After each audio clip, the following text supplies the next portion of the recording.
মুন্সিগঞ্জের সদর উপজেলার মীরকাদিম পৌরসভার দরগাবাড়ি গ্রামে ইতিহাসের সাক্ষী হয়ে দাঁড়িয়ে আছে সুলতানি আমলের অনন্য স্থাপত্যশৈলী বাবা আদম মসজিদ। ৬ গম্বুজ বিশিষ্ট মসজিদটির উত্তর দক্ষিণে লম্বা, সামনে খিলান আকৃতির একটি প্রবেশপথ রয়েছে। প্রবেশপথের উপরে ফার্সি অক্ষরে খোদাই করে কালো পাথরের ফলক লাগানো রয়েছে। সেই ফলক থেকে মসজিদ নির্মাণের সংক্ষিপ্ত ইতিহাস পাওয়া যায়। ভালো লাগে বিদায় আমি সবসময় ৫ ওয়াক্ত নামাজ দরগাবাড়ি পড়ি জামাতের সহিত, এবং কি দূর দূরান্ত অনেক মুসল্লি আসেন, মুসল্লিরা তৃপ্তি সহকারে নামাজ পড়েন।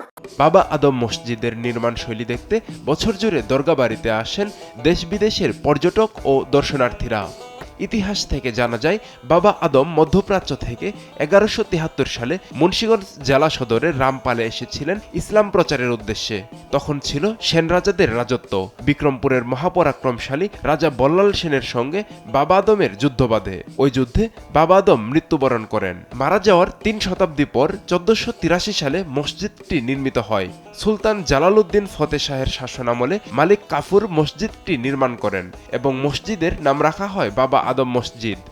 আসরের নামাজরত অবস্থায় অথবা ধ্যানরত অবস্থায় তাকে পিছন থেকে এসে আঘাত করা হয়েছে এবং সে সাথে সাথে শহীদ হয়ে গেছে। তার সমাধি আমরা যে গেটের পাশে দেখে আসছি, এটাই তার সমাধি।